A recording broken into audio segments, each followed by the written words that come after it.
Hello po! Ayan, tayo po ay maglulutong muli dito sa aking kusina. Meron pa akong chicken breast. So, ito po ang ating panggisa. White onions, garlic, at saka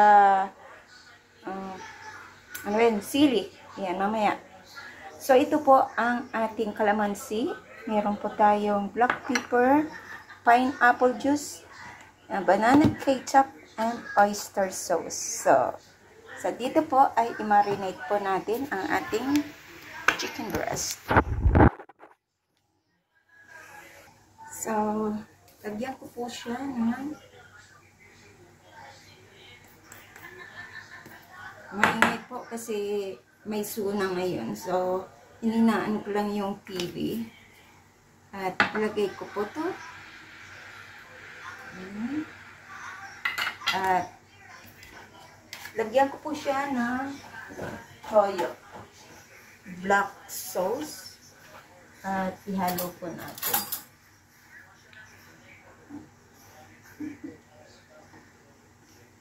Ayan.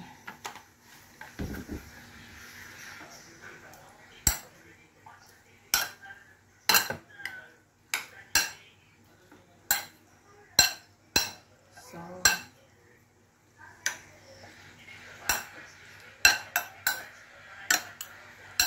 mamaya ko na po yan ilagay ang oyster sauce sa ating pagluluto at ang ating banana ketchup.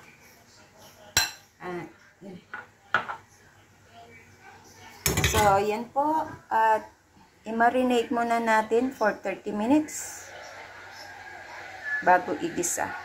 So, ayan. Lagay natin itong mantika. At yung na-marinate natin ay ating prito ng sandali. Ayan, idiretso na lang natin. Lagay natin itong bawang at sibuyas.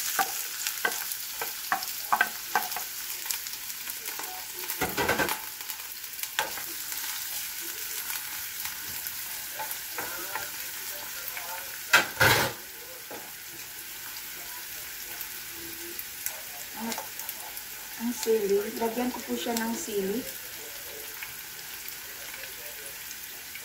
Ipit-gupitin lang natin.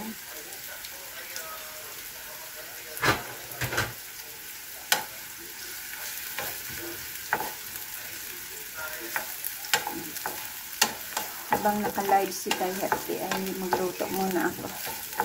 Nakabidyo lang ako sa mga ongoing premiere. Hindi na ako nakadot-dot. Nagpaalam naman ako.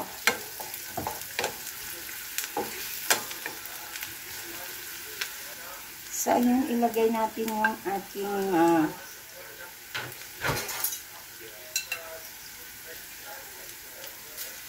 chicken natin.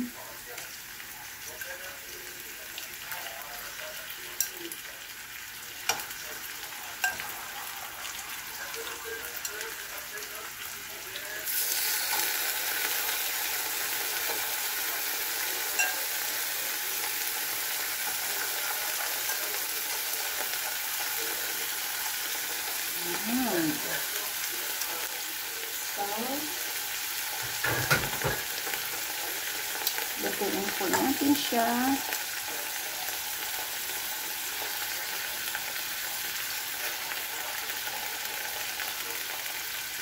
Ayan, takpan po natin. Ayan, check natin.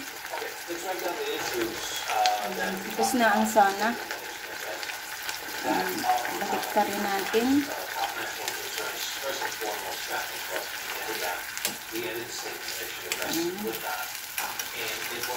It looked like it was accepted well by the members of Congress. I think it was the only time that there was a sangulation for speech. Ayan, at sa ganito nga, ay ilagay ko na po yung ating na marinate. At to make a stand about branded products. I mean, people are he's coming from Lagyan ko po siya ng oyster sauce. his father was accused of widespread corruption of chocolate during his time. So it was a big political risk to say for him to come out and say, no, I'm against it, and I'm going to fight it. Right? There's also this because a lot of the perpetrators are there in the audience. So, yan. Well, I think this is because what flipping the narrative, the same manner that won the historical 2022 presidential election by flipping the narrative and proclaiming unity. Now, he is anti-corruption and that is so rich with historical items in the record of his family. But again, this is part of what I call politics. He said early on in his presidency, judge me not based on my ancestors, but what I saw. And I think he's willing to go against the time, and he's going all in with his political capital. Because this is very risky. Oh, ang ganda ng kulay. So, takpan lang po natin hanggang maluto. Tapos mamaya, ilagay na natin yung ating pineapple juice.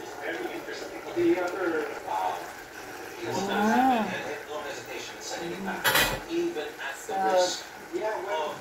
dyan, pwede ko siyang lagyan ng lagyan natin siya ng pineapple juice. Pineapple juice. And there's going to be funds that may be moved around. Sarap niya. We meaning the Makati Business At anuhan po natin, takpan hanggang kumulo siya ng kumulo at maluto ang ating chicken breast. Yan. So, ayan na. So, lagyan ko po siya ng sugar para medyo matamis-tamis na, maanghang. Yan. Ayan. Pasensya na at maingay ang TV. Sarap na. Lumiit na siya, diba? Lapit na siya maluto.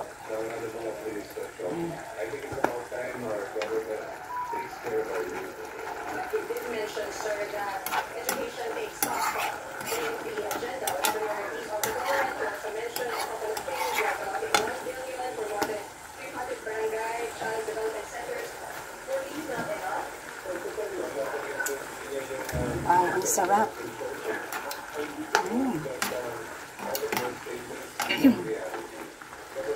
This is very masarap. Huwag laging adobo lang. Masarap to. Ayan.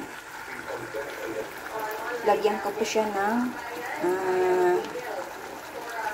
banana ketchup. Ayan.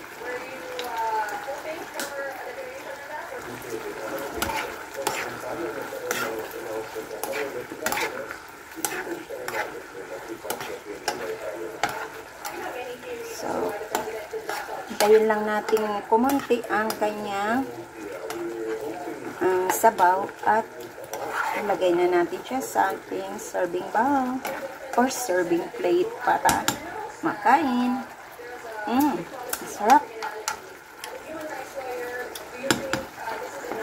Ayan, lagyan ko po siya ng cheddar cheese. Cheddar cheese. Sarap na ito.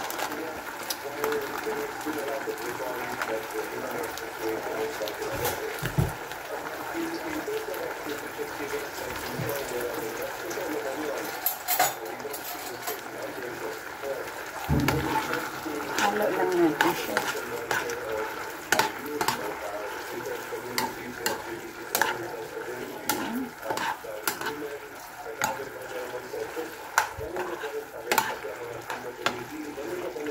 Masarap nito ng sauce.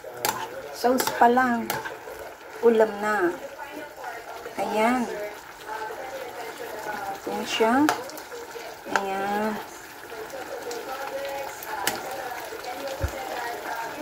Lumapot na siya. Masarap. Lalong sumarap. So, hanguin na po natin. I-off na natin ang apoy. Ayan. At ilagay na natin siya sa ating serving bowl. So, ayan na po ang ating chicken meat with pineapple juice. Ayan. Spicy po siya. Spicy. At mapapasdami ka talaga nito ng kanin. Promise. Sa sauce pa lang, ulam na. Ayan.